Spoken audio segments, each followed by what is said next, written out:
Hello, everyone. Thank you for coming. Welcome to another ThinkIn. I'm Kat Neelan. I'm the political editor here, but today talking about the BBC. I have never worked for the BBC, but I did in a distant past report on it when I was a media reporter at a magazine called Broadcast. And today we are talking W1A, what a fair. For those who don't remember, W1A is, of course, the address of Broadcasting House, but it's also the name of the TV series sitcom, which kind of set up BBC management as a kind of hapless bunch who just talk in buzzwords and don't get anything done. So first of all, I know we've got a few people here who used to work at the BBC. I wanted to ask whether they thought that W1A was an accurate reflection of what it's like to work there. Kerry? Like most of those brilliant comedies, like yes and no. So I did have to fire somebody. So I worked at the BBC for 24 years. And I did have to fire somebody once in a room that was called the, oh God, it was named after a comedy. So I can't remember what it was now. It was, so would you meet me in the Fawlty Towers room so I can fire you? So there are definitely moments when you think that you're living in that farcical thing.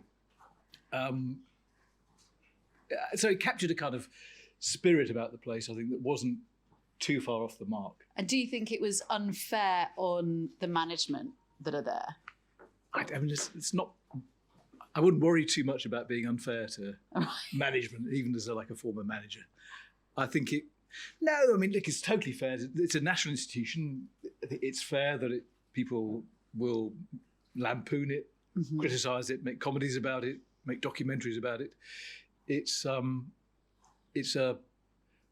I think what I've always thought about it, after all the time I worked there, is that it's a place with like a huge body, sprawls all over the country. It has outposts here and there. It intrudes into all our lives, but actually, it's like a chicken. It's got a tiny brain. It doesn't think really well about what it does.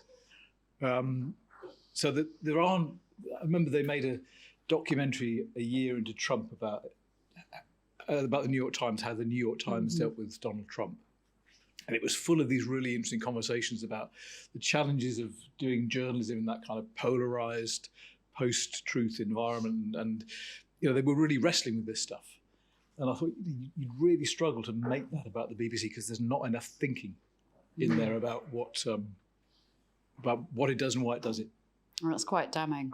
Well, I think for me, interestingly, I'm sure we'll talk about impartiality, but I think part of the reason that there's not this culture of inquiry and kind of self-criticism is that there isn't a culture of argument within the BBC, because people, if you go to, there are lots of other people who've been in the BBC like I have, and I'm going to make sure we pick on them all, but they'll all know that if you go to a news meeting in the BBC, it is not an argument.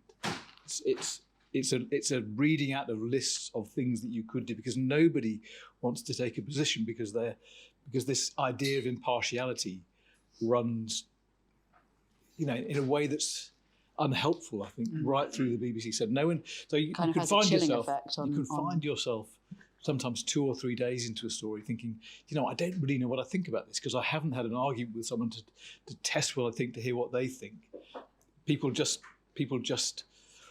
sometimes they will rehearse a position that's been taken by a columnist in a newspaper. So you might present that as here's an opinion, but you won't present your own opinion. Yeah. And sometimes, mostly it's just a sort of incantation of options for doing stories. Yeah. And okay, so yes, as Kerry says, we will be getting into the question of impartiality. But first, I just wanted to go over some of the opposite of BBC's greatest hits, some of the sort of moments that are in sort of more kind of recent history, moments of peril, I suppose, for the BBC. Top of the list is Martin Bashir's interview with Princess Diana, which of course has just been highlighted in The Crown and has been in the news, because of the apology, I suppose. Was it? It's because Charles Spencer went after the BBC and got them to revisit that whole thing. Yeah, and they and wasn't it the final apology in saying that Martin Bashir would never... The interview would never be broadcast again on the BBC. Yes, that's right. So that's been locked in a vault. So I'm not sure it's the right decision. But unless for archive purposes, yeah. They would show clips of it. I'm not sure they would. Oh, right. I think they basically said that was we did a bad thing there, and we'll tuck it away. Then there was Andrew Gilligan and the sexed up dossier about the weapons of mass destruction, which obviously then led to the suicide of Dr. David Kelly, which was a big moment. Do you have any... I know you weren't at the Today when that happened, but do you have any recollection of sort of what that was like internally? I remember I was with BBC's head of news and the head of radio at a radio conference in Birmingham when we all got the news simultaneously that David Kelly had been found dead. And so it's the kind of thing that lands quite hard, as you can imagine. But I think that the interesting thing to try to do might be to sort of try and draw a thread between these different crises, these different episodes, to see whether we can see any patterns in the way they came about and the way that they were responded to. We might need some help doing that, but each of them is like huge. Obviously, the Diana interview wasn't much of a scandal at the time. That's something that's revisited the BBC donkeys years later. Kelly was a massive scandal, and the BBC misunderstood. So the Kelly thing came about largely because, in many ways, because relationships between the BBC and the government had broken down. So this was 2003, and it was remember the editorship of the Today programme changed that year. And I was in another part of the BBC and actually thought about applying for the job.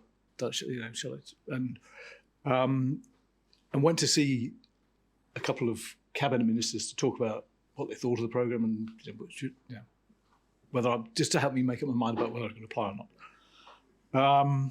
And one of them said to me, "Look, we literally only communicate with the BBC News by fax now, and so relationships have broken down so much that the only channel of communication between BBC News management and Downing Street was a fax machine.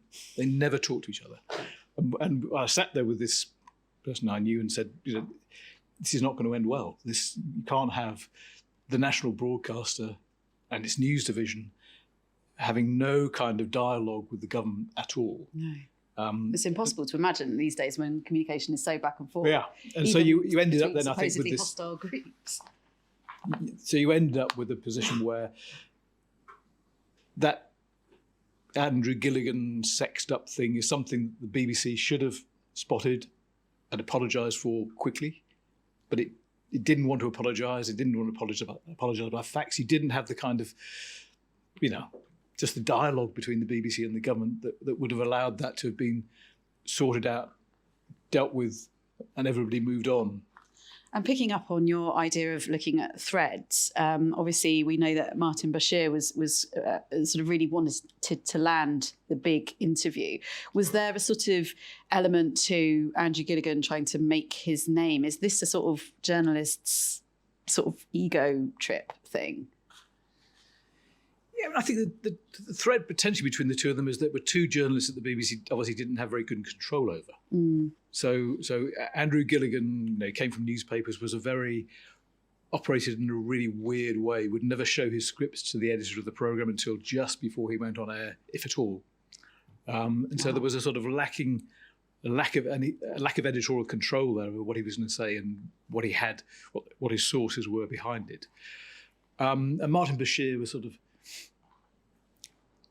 in some ways, in the same category. Now, he didn't have the kind of... He was one of the interesting things about Martin Bashir and that Diana interview, I think, is that there wasn't the idea that it had been got by improper means came out quite quickly. The Daily Mail did a story not long after the interview was published, saying that he faked the bank accounts and the bank statements and all that. So that story came out, I think, within 3 or 4 weeks of the interview coming out. And I think it was the Mail on Sunday that published it. At the time, I was a sort of desk producer on the Today programme. But we didn't, normally, nothing would have given us greater joy than doing in some other part of the BBC. So if we could have, generally speaking, if you could put the boot into Panorama or Newsnight, hallelujah, you were absolutely thrilled. But we never tried to follow up this Mail on Sunday piece that said that the interview had been sort of ill-gotten. And I spoke recently to some people who were on the programme with me at the time and said, why did we not try and do that, given that it feels like one of the things we might naturally do? And none of us, people assume there's an edict from on high that stops you doing it, or it wasn't that. There was nothing to do with that. We were never told not to do it. None of us can really tell you why we didn't try to chase that story down. Was there something about it being in the Mail? No.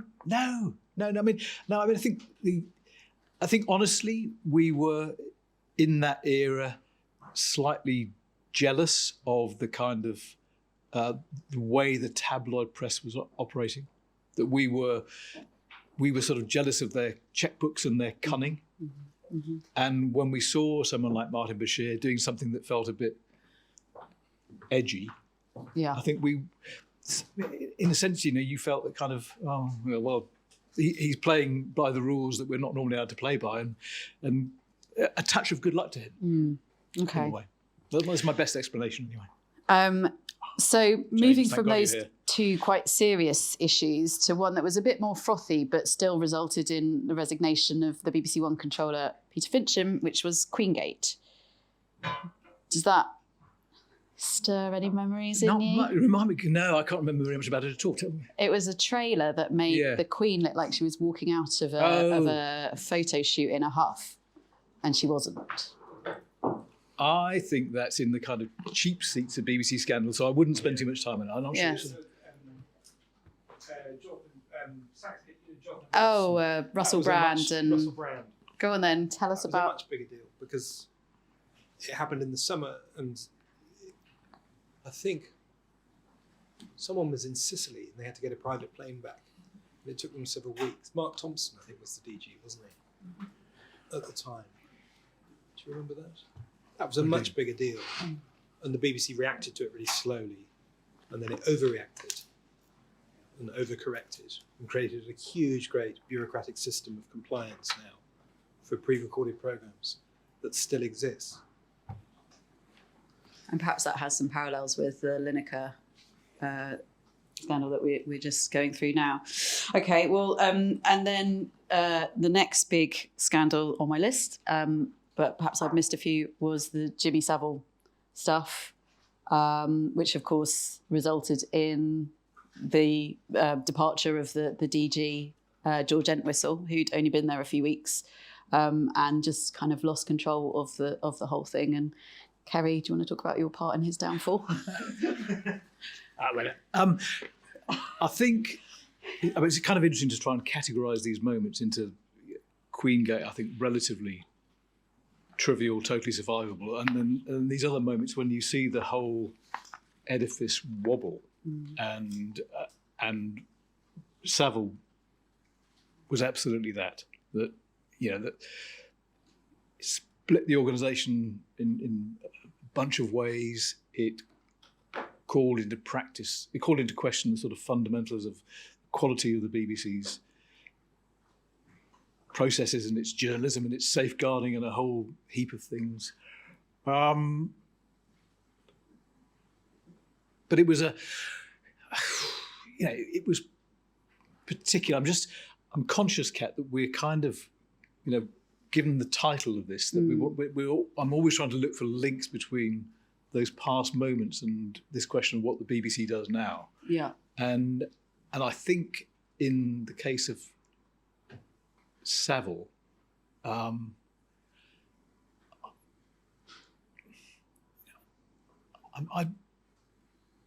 think it led to improvements in the way the BBC did its journalism, but it doesn't seem to be there's like an obvious read across from those difficulties to the difficulties the BBC is in now, which are much more to do with the sort of state of the nation, how you report, how you position the BBC in an environment where things are so polarised and where different factors are guiding people's political choices and all those huge things where the BBC, I think...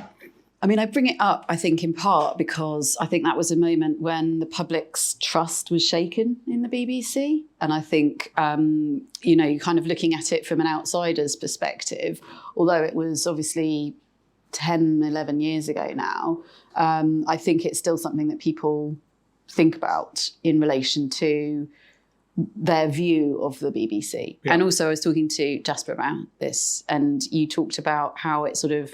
Jasper, stop ignoring me, about how some of the people that left as a result of that or in the wake of it there was this kind of period of perhaps a bit more managerialism brought in. After a big crisis, the sort of diagnosis tends to be, where did they go wrong? And I think there's a tendency for sort of auto-correction. So in a way, Gilligan was brought onto Today because it was felt that Today wasn't breaking enough stories. And then he breaks the wrong story. And I think there's always a tendency within the organisation to sort of auto-correct or overcorrect rather. Yeah. I think one of the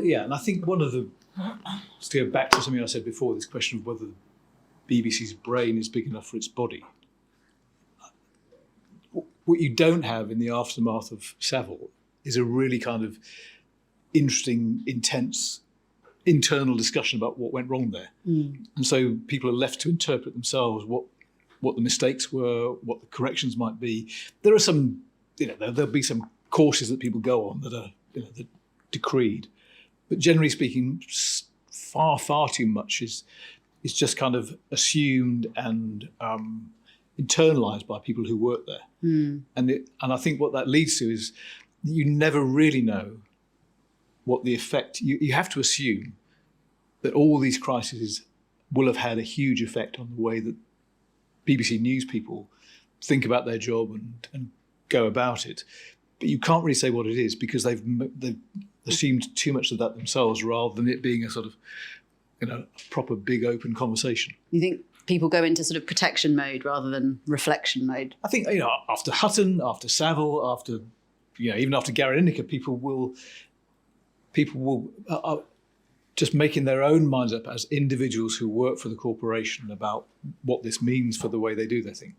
And there's not enough thinking about what the BBC is for, what does this mean for us, what really has to change, all that stuff that I think a lot of places would do. Okay, well, let's skip then to the current crisis about impartiality, which is centred around Gary Lineker and Richard Sharp. So in case you've been sort of living under a rock for the last few weeks, Gary Lineker got into trouble because he posted a tweet comparing the language used by Home Secretary Suella Braverman to that of 1930s Germany. And there were several days of negative headlines, mostly in the right-wing press. The BBC initially was saying that he was going to still present the match of the day. Match of the day. I'm obviously a big football fan. And then I think it was on the Friday before, he was told that he would be stepping back. And then obviously all of his co-presenters said, well, we're not going to fill the slot. And there was a sort of deluge of people saying that they wouldn't. So the show was aired without any presenters. And then the BBC had to sort of do an embarrassing backtrack and sort of all is forgiven. But where does that leave the BBC? I mean, firstly, what's it like when one of these rows about impartiality, which there are several, when it happens, what's it like internally for journalists? Because the argument is, well, it makes journalists' job more difficult. Does it actually? I mean, it's another one of these things I think that the BBC has interpreted crudely when there are much more subtle impartiality. Yeah. When there are much more subtle ways of thinking about it. So if I think about my own time there, So I start on the Today programme in 1991. And we've got a single axis of impartiality. It runs from Labour on the one side to the Tories on the other, Lib Dem somewhere in the middle. And there are a couple of institutions you might think about just broadly in terms of impartiality, like the monarchy and the Church of England probably are in there somewhere. But you've got one axis, short, sort of sparsely populated, quite simple to deal with. It meant that when the sort of anti-European party started to come along a bit later, we didn't really pay them any heed. We didn't think about them that much because, but gradually you saw that axis begin to stretch.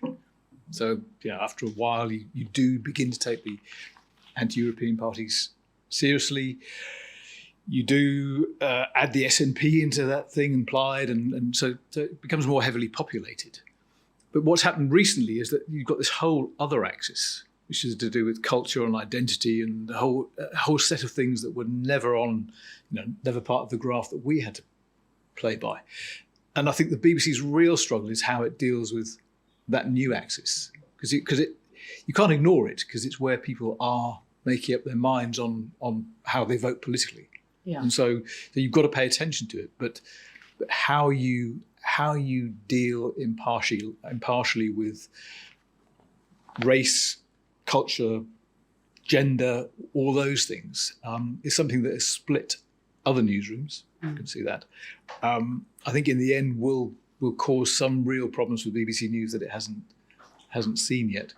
But I think that's the backdrop, is that this whole thing has got massively, massively more complicated. Mm-hmm. And social media obviously makes it more complicated. Social media doesn't help. Then I think the BBC makes a mistake that when Tim Davie comes in as Director General, he comes in on an impartiality ticket, which, because this thing is core to the BBC and central to its operation, and I believe in it as an important BBC value, it feels uncontroversial for the new DG to say that's the game. But the truth is that everybody politically attuned knows what he's really saying is he's nodding to the right. Mm-hmm. That it's a nod to the right to say we have not been impartial enough in your direction, and we're going to change. And I think what Gary Lineker then does is allow the BBC to walk into a trap that it's created, because it's elevated the idea of impartiality to a level that is unsustainable. Yeah. Because I can't for the life of me see that the core argument that the political views of someone who presents Match of the Day are a real threat to impartiality in BBC News. I just don't see that holds. Do you think there is a question about someone of his profile? Because he's not just another sports presenter. He has got millions of followers, and and this is something that we'll kind of talk about more in a minute. But clearly, as it is so politicised at the minute, and you have a lot of MPs who are sort of just waiting to kind of stir the pot. The minute you have something like that happen, well, they'll say, well, that's just the BBC all over. They'll refuse to do interviews potentially if they haven't already, I mean, obviously it's only a small minority, but there's quite a vocal minority of Conservative MPs that are just sort of willing to tear strips off the BBC and kind of play to the crowd. I think so, but then I think you've got a choice as an organisation about whether you pander to that or whether you say, actually, does it really affect what you think of the way Michelle Hussain presents the Today programme if you know that Gary Lineker is critical of Suella Braverman on refugees? And I think if you're clearer about the fact that impartiality is critical in core areas of the BBC, but that we give latitude to present it outside that zone, then you think you make your life easier in the way that they conspicuously haven't done. Yeah. And of course, the sort of backdrop to all of this is the Richard Sharp stuff, because the BBC chairman hasn't spoken about it, hasn't had any kind of involvement in this scandal, because he himself is implicated in an impartiality row over the fact that he helped to connect a cousin of Boris Johnson's to the cabinet secretary in order to facilitate a loan guarantee. Yeah. We've not seen hide nor hair of him, which people have commented on, and there are reviews ongoing as to whether he has acted inappropriately. And yesterday, Lord Burt was saying in no uncertain terms that he should go. So you have these kind of twin sort of engines of this row. And I think, look, I'm conscious of not turning this into an audience with because I think people haven't. It's useful. It takes the pressure off me. Signed up for that. But I mean, I think part of what you're seeing in the Richard Sharp case is what you're seeing in the political world generally, which is a breaking down of conventions that have governed the way that people in those roles behave. And you can see it around the Johnson government in all kinds of ways. But the role of the BBC chairman, whether it's the old board of governors or the trustees or whichever iteration you're looking at, was understood more clearly in the past as absolutely a non-executive role. Mm-hmm. And I think you've seen people like Richard Sharp and Robbie Gibb, who's his kind of sort of wing person, from the beginning around appointments to BBC News, mm-hmm. getting involved in executive decisions in the way that previous chairs would not have done, and that makes that adds spice to Richard Sharp's position, because we've seen politically aligned DGs and chairs before. Yeah, with Greg Dyke and Gavin Davis, we knew where those guys came from. Oh, yeah, and Chris Patton. So the idea that these people had it's not Richard Sharp's politics that are the problem. Mm-hmm. The depth of his engagement with government is a real problem, the loan, or the loan facility, but also the fact that I think the rules have shifted under him so that he's more comfortable, doesn't see the sort of Chinese war between board and exec in the way that his predecessors have. Yes, and of course Robbie Gibb was sort of involved in the Jess Brammer appointment and very critical of that. So there is, and he was a director of comms under Theresa May. So, although not at the same level as Richard Sharp, having a very senior Conservative figure, having a very sort of big influence over a senior appointment. Yeah, and to be fair to Robbie, he had also been a senior person in the BBC before he did all that political stuff. So he wasn't appointed out of nowhere to that. And of course, Tim Davie once stood as a Conservative councillor. So, it's this kind of perennial argument of, is the BBC institutionally biased? And, the sort of Tory MPs will say, well, it's lefty, and the sort of left wingers will say, well, it's right wing. So anyway, this is the problem, I suppose, with impartiality. And Tim Davie has obviously made impartiality, I think it's a quote, like his hill to die on. So how much of this row was the BBC's own making, and how much of these rows are often sort of exacerbated by the BBC's response? Yeah. Paul, can I bring you in? Because you and I were talking before. Grab the mic. Sorry. Because Paul's worked for CNN in the past. Yeah, well, I in my role as a PR person, we handle all of Turner Europe, including CNN. So, yeah. That's the question. Well, on the question of impartiality, I guess, is it the hill that Tim Davie should die on, or is it the foot that he shot himself in? I think probably, sadly, the latter. I think the problem with the notion of impartiality over the years, as it's got corrupted, as you were saying, it's become ludicrous, is that the idea of impartiality and balance have got completely confused. So you get an expert on, and then you get some guy you found on the street who has an opposing view, and then people go, oh, well, that's impartiality. You go, no, that's not remotely impartial. Because you've now given the lower voice higher credence. And that becomes a real problem. So suddenly you get people that would normally be on the outside, on the outskirts where they belong, suddenly now having mainstream voice and being given credence by the BBC. So I don't think it should be a hill he should die. And I think the problem with the Lineker thing was it demonstrated very clearly that they don't have clear policy. They don't really understand what it means and who should be responsible. And I'm totally with you. I think, Gary Lineker can say what he likes. As he rightly pointed out, he's a freelancer. His fan base is not created by the BBC. He was brought into the BBC to bring his fan base. He's a really respected pundit and a footballer prior to that. And so he was coming into the institution, bringing his fans, not building his fan base off the institution. I think it's an important differentiate. I think if the BBC have given you your fame, then yeah, you do have some kind of responsibility, because then your fame is based on the BBC. But don't you think the problem with that is how do you quantify it? Because it's a bit of a chicken and egg. Whereas actually what I think Kerry is advocating more is, if you're a news/current affairs person, then you need to abide by the impartiality rules. Whereas if you're presenting whatever football or fashion or whatever it is, then Bake Off, it's not on BBC One anymore, is it? But you know what I mean, then you don't have to. That feels like a more sort of sensible, absolutely. I think that should be a stringent line, in truth. I think if that's the way you're going to go, it makes the most sense, is that the people who are reporting the news are not biasing the news, and that everybody else is just speaking on their own opinions under whatever contractual obligations they have in them. Yeah. James? I'm James. I also worked at the BBC for a while. I think, Kat, it's worth just thinking through and trying to address the question, what does the BBC do now? I think if Richard Sharp were to resign and they call you up and they say, Kat, lucky you. No thanks. You're going to be the chair of the BBC. Firstly, the good news is your husband's going to get some good stories.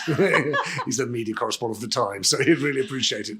But if you became chair of the BBC, I think you'd look at the thing differently. I think you'd say, look, we face 3 fundamental problems: audience, trust, and funding. Yeah. And the difficulty is with the BBC, these 3 problems, unlike many other media organisations, are not obviously connected. So you can have a spike crisis in trust around Gary Lineker and a long-term decline in public trust around impartiality and in the surveys. But you can still be the BBC, you'll have the best audiences you've seen. Eurovision and Wimbledon are going to make you for a hell of a summer, right? Yeah. Your audience numbers and that trust thing are not entirely correlated.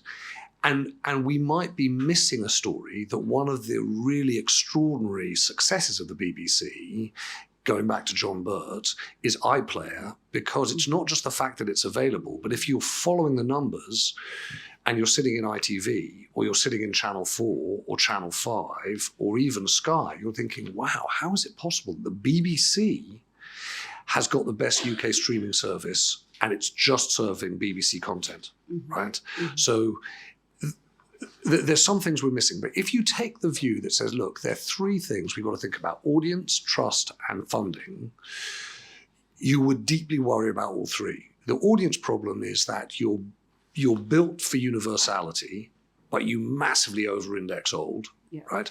And you do still over-index certain audiences over others.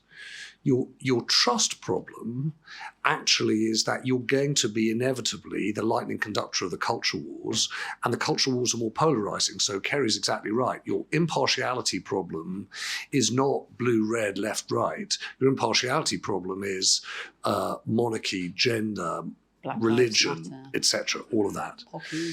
And that is separate from your funding problem.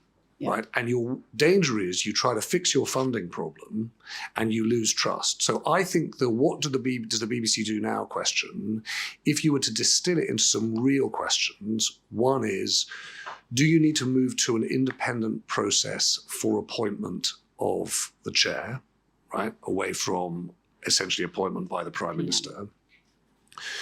If you want to continue to have the licence fee, right, which is probably the best means of having a universal model of funding, do you need to separate the mechanism by which that funding is set?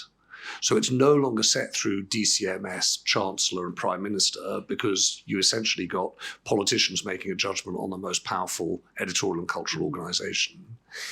And if you've really followed through on what Kerry's saying about impartiality, it's not that it's not important, but it's not the priority for news. And if you acknowledge that, then you find yourself asking, well, then what is the priority for news? And should it be what's true and important and interesting?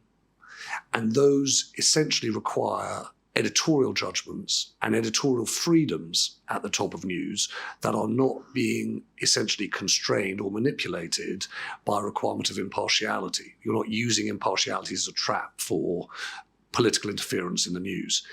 Once you open those three things, they're really quite big, and they do tend to answer, what does the BBC do now? Mm-hmm. But I think those are more relevant in some ways than what the BBC is trying to do, which is hold on to some compromise deal around impartiality between Gary Lineker and the 2020 new rules. So, I mean, it's really interesting. The sort of overlay between the BBC's problems and the problems of politics. You know, the BBC has a red wall problem. Yeah, and I think that one of the traps it's fallen into is trying to deal with it in the way that politicians have dealt with that by setting impartiality as a nod to those voters to say we're gonna cater more for the things that you want. You know, the truth of the BBC audience, as you know, Kat, from your days of broadcast, is that they are. The closer you are to the sort of Palace of Westminster, the stronger the audience is. And actually, once you get up beyond Oxfordshire, then things start to tail off pretty quickly. And James is absolutely right. There's the problem of getting young people to tune into BBC News is a huge one, and they've made very, very little progress on that. So that's stark, and there are very, very few news organisations in this country that have the wherewithal to tuck into that. The BBC is really the only one. Yes. Well, I will come to the funding issue in a minute, but yes. I was just going to talk funding a bit. I think just because I think all your points are exactly right. I'm Toby. I work for an independent production company. I have worked for the BBC in the past, though not in news, but other departments. But I feel like all of those three things are weirdly, massively interrelated. I sort of think the government would have made the BBC go to a subscription model had there been a technical solution to it. But because of the way that Freeview, which is how most people watch TV, is set up, oddly, like somebody made a decision at some point to make it impossible to put a payment level in it, because it comes out of On Digital and ITV Digital, which did have things where you could put cards in the box and subscribe, but that got removed when it went to Freeview. But at that point, then it's very difficult to think of how you do a subscription model, because you can stop someone having Netflix if they don't pay because they need a login. And although the BBC does what it can to drive people to log into the services, nobody logs into Freeview, nobody logs into Longwave or FM or so much of the stuff. So I think that's really important. And then that becomes, like, you've kind of got an overall mandate for having a universal license fee if everybody's engaging. And at the moment, the numbers are probably with the BBC. I've heard that, I think every week, 79% of the population engage with BBC News on one platform or other, pretty good. About 30 million people every week get to the iPlayer every week. And delightful. You'd be very pleased with that if you were anyone else. But the problems are, as you say, the kind of geographical and particularly, I think, the demographic split, that young people just are not engaging with it in the same way as older people are, and that then becomes a time bomb. So then you're in that nightmare of having to try and be two things at once. You're trying to be Netflix and The Telegraph. Well, actually, I did want to ask, we've got a relatively young newsroom as well as, it's mixed, let's say. Can just a show of hands, how many people here pay their licence fee? This is my pension, people, so keep going. Yeah. Okay. How many of you have a Netflix subscription? Okay. And how many of you have Sky? Okay. So, I mean, I would say... What was the lead on the 10 o'clock news last night? What led the 10 o'clock last night? I was tucked up in bed. The wrong story. Oh, is this the barges thing? Again. They led on the Tennessee school shooting because they had footage, but it wasn't. It wasn't the right call. Amazing. Which is amazing. Real journalists. Yeah. But that's before you even get to Newsnight. Yeah. Anyone watch 6? And yet the most popular programme every day in the country is almost always the local news. Yeah. That beats pretty much everything. Yeah, that's what they're cutting. It's not glamour. So just in terms of some quick stats, so 91% of UK adults use BBC TV, radio or online every week. BBC News reaches 18 million viewers per quarter. Weekly radio listeners are estimated at 33 million, but we know how radar is not necessarily the most accurate of data models. iPlayer has 315 million monthly requests, of which 87 are made via computer, which I think is another, to the point about license fee, is kind of another issue. This is from Statista. The most streamed programme of 2018, which was the last date that I had, was Bodyguard with Keely Hawes. So there you go. Got a question over here, Kat. Oh, sorry. Thank you. I've worked in BBC News 20 years ago now. I've got kind of two observations. First of all, is I think the BBC treats its stars very differently to its ordinary staff and has never got that right. So there's always been a sense that the stars got away with murder, which ordinary staff couldn't possibly do because we were all following the guidelines. And that links stuff. Some of the stories we've talked about, Jonathan Ross, Lineker and the rest of it. But also, I think that we've forgotten something here, haven't we? The Osborne-Cameron deal, that the BBC would actually get into welfare and look after the over 80s and the free licence. And that was, to me, an incredible own goal, and it's given it endless problems and gives the Telegraph and the others free rein to attack it. I know my parents were very critical and felt they had a right to be even more critical once that had happened. And, and that left behind young people, and one of its focuses that it needed to worry about and do more for. Yes, and I think also going back to the demographic issue, obviously I remember reporting on delivering quality first, which was the cost-cutting sort of austerity for the BBC, and kind of how, that kind of led to lots of decisions about different things being cut.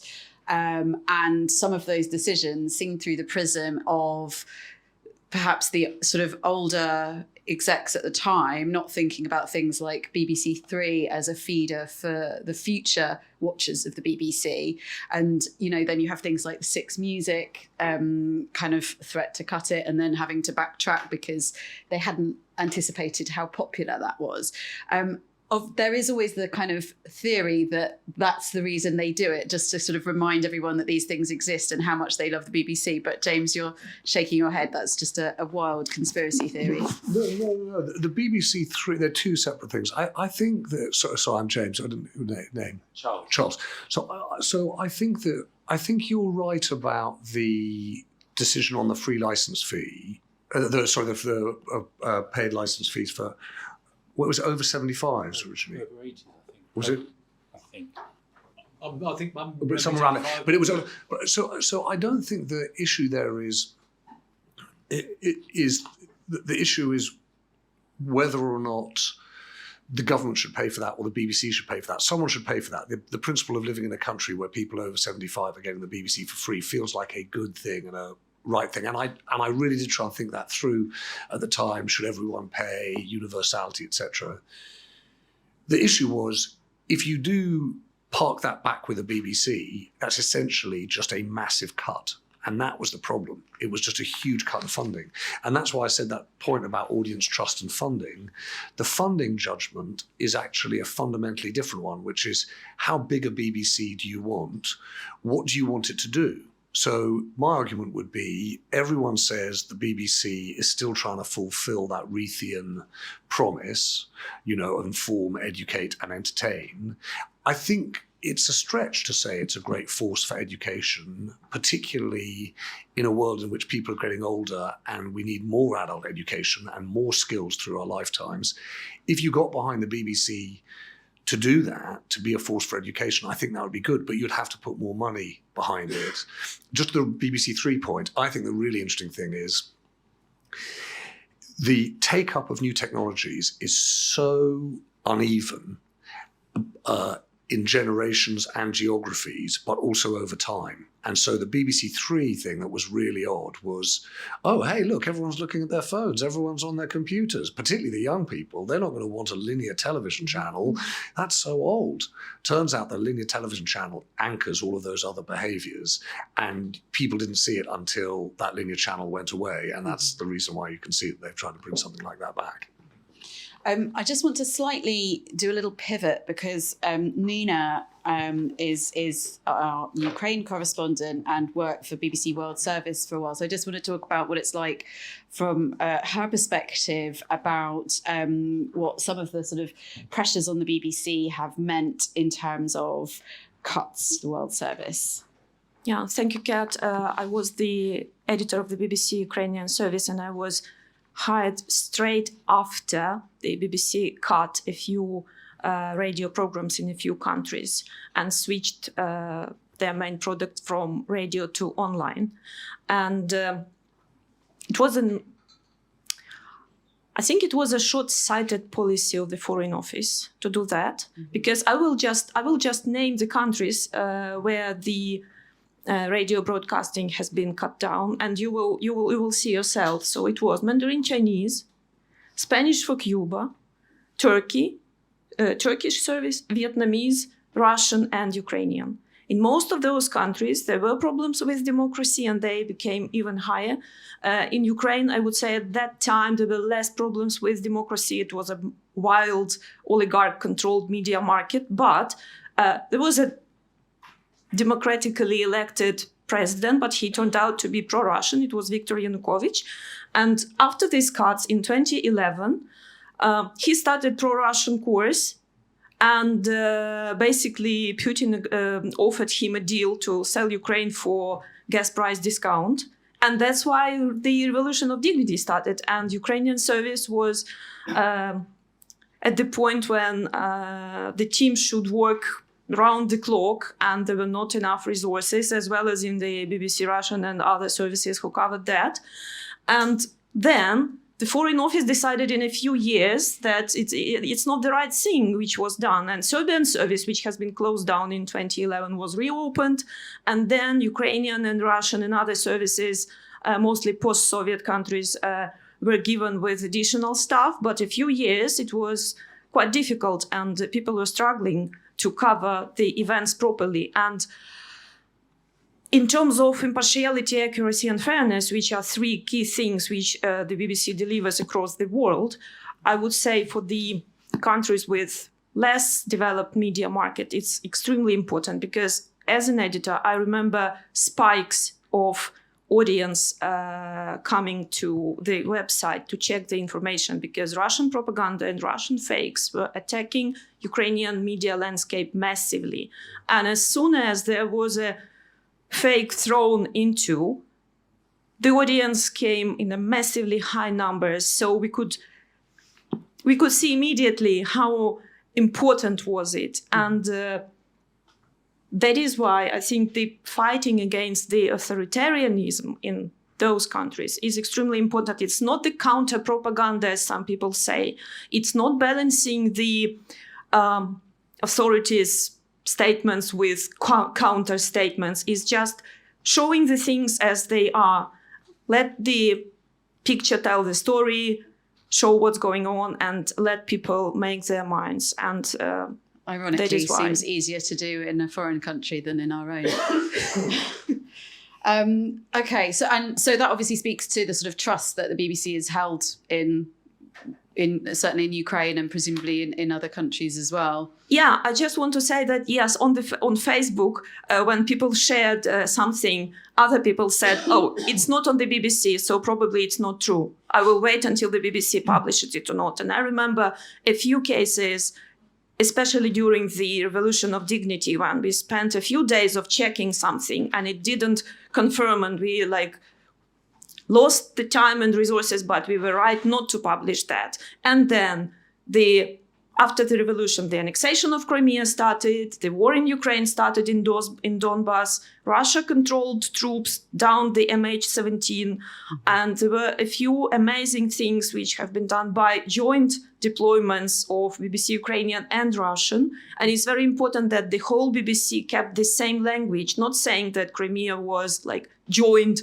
to Russia. It was illegally annexed.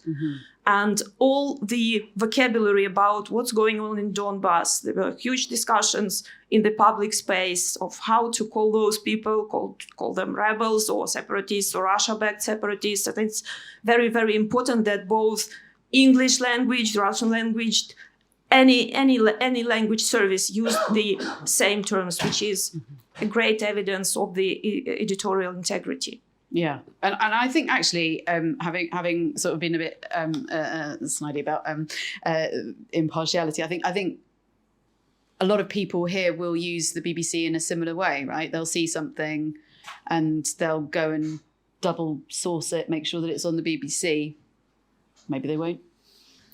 People of a certain age might. I'm not sure that younger people will. How long have we got, Kat? What time? I can't see the clock. I can't see the clock. I wonder whether it's worth just going. I'd be really interested in hearing some more views from the room on those three sort of areas that James took as audience, trust, and funding. Yeah.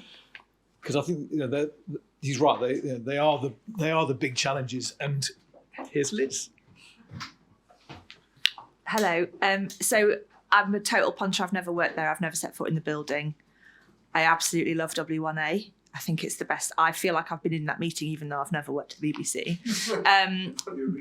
Yeah, totally. But on points 2 and 3, so trust and funding, and I was trying to get my head around this when we toyed with doing a weekend Sense Make a Top on when the Gary Lineker thing happened. Actually, the timing didn't work and it was all a bit old by the time we got to Friday. But the question of trust in probably not news programming, but documentaries, who funds those documentaries and who makes those documentaries. Because in the same week of the Lineker thing, there was the whole David Attenborough's Rare Birds, Wild Isles thing, which reminded me of a kerfuffle about the Mo Farah documentary, which was made by Atomic, which is the in-house production company of Freud's, and Freud's represent Mo Farah. And I think you said this morning that went on to win an Emmy, that documentary, and obviously was a massive part of his comms and everything. So the idea that you pay your license fee and everything that you then see on the iPlayer is paid for by that money, it isn't true. And I just wonder, I don't know if these things are new, the different ways that the BBC is having to work with different kinds of organisations to fund things. The issue with the Attenborough Wild Isles was that episode 6 of a 5-part series was funded by the World Wildlife Fund and the RSPB as part of their specific campaign. Now, nobody's got beef, I don't think, with the birds. We're not sad about people wanting to save the birds. Birds is cool, we're here for birds. But they're a campaigning group. That's what they are. They're a charity. They're a lobbying campaigning group. And so there's just sort of, to me, it feels like if we don't front up about those things, it feels a bit uncomfortable. And I would pay my licence fee just for Radio 4, for 10% of Radio 4. I 100% love it. I never wanted to go away. I might leave the country if it died. But I am worried about those sorts of little, not very nice grey areas. I actually did want to ask whether if licence fee was made voluntary, how many people would continue to pay it? Oh, okay. Not everyone. All right. I think one of the really interesting things from Liz's point is that I've always thought that trust and trustworthiness they're different things and they're not always related. So in my sort of time in the BBC, I thought its journalism got more trustworthy, but because there's a generalised decline in trust, you saw levels of trust decline. The thing that BBC should worry about is it's seen in the last 2 years, it's seen a really rapid decline in trust. It's been a kind of market leader in trust decline over the last couple of years, and that will be causing conniptions in Broadcasting House, and it should. And those kind of things, I mean, none of them have really made the sort of Mo Farah stuff didn't make big headlines, but they're just these little corrosive moments that nip away at. You think it's more that than populist politicians tearing it down and for the social media clips that then get shared and this kind of mainstream media narrative? I'm not sure we've got a really sort of thorough explanation of what it is that's caused this really sharp decline in trust in the last couple of years. I suspect it is because the BBC has got caught up or allowed itself to get caught up too much in the sort of in the political back and forth, and that I think is what will really knock the knees out from under you. Joe? It strikes me that there's sort of similarities between the BBC and the National Health Service in that they've both got exactly the same three problems as James has just highlighted: audience, funding, and trust. And whether it is more of a kind of an identity problem in the UK as far as those things that we all identify as being part of what it is to be British, NHS and the BBC, are perhaps suffering from being undermined by populist politicians, and the sort of carpet being drawn from under them, and the problems that end up happening, things start falling over. Yeah, well, a decade of austerity as well. There's a reason for that, which is, and that's the reason why there's a reason for that. Kerry's point is right. Impartiality is not the thing to prioritise. The BBC's North Star is universality, right? Same true for the NHS. Once you understand that, you have a massive problem. It's not like that's your get out of jail free card, because universality is a really difficult thing to solve for audience. It's a really difficult thing to solve for trust. And given how difficult those two things are, it costs more. Same with the NHS. But once you start framing the problem around impartiality, I think you miss, and that's unfair on them. That's not the whole thing they've done. But I do think universality is the sort of clarifying idea for both those organisations. On that point, actually, James, can I just ask you? So my friends who live in the north think that the Salford move has been great. Like, they hear voices that sound like them. They have parts of the country reflected back at them that they never had before. And they're not so keen on the Today programme because they think of it as just very Westminster-centric. Do you think that that is a kind of model that can be rolled out further to get to that universality point? So yes, so I think inside the BBC, people think, again, that was a sort of big Mark Thompson move. Salford was an amazing success. And not uncontroversial at the time. And really difficult, and no one wanted to move.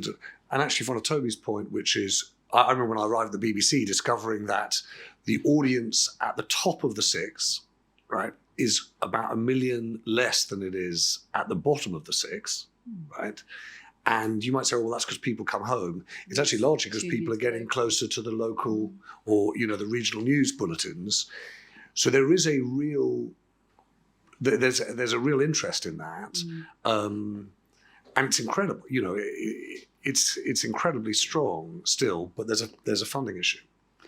So my kind of final question to anyone that feels sort of game enough to answer it is, of course, what does the BBC do now? My view is that a lot of it depends on who the next government is going to be, because charter renewal, licence fee settlement will both be after the next election. And obviously it kind of again then feeds into this impartiality thing. Will they approach it differently depending on whether it's Labour and Conservative government? And is that right? Because surely if you're supposed to be sort of this sort of not monolith, but this sort of impartial kind of beast, surely it shouldn't matter, but it does.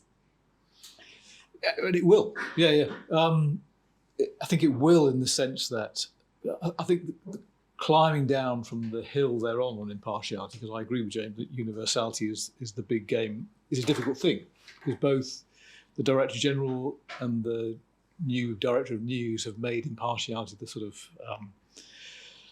the North Star. But I do think, a Labour government will take will make that, there'll be no kind of explicit moves to say, actually we've got this a bit wrong. That universality is a greater BBC priority than impartiality. But internally, I think it'll allow that to happen. And although their panel was quite, in terms of, it being a partisan thing, Labour's suggestion is almost as partisan as the sort of Conservative view. Yeah, on and it. that's just Labour just putting a flag up saying, "Don't forget us. We're on your back too."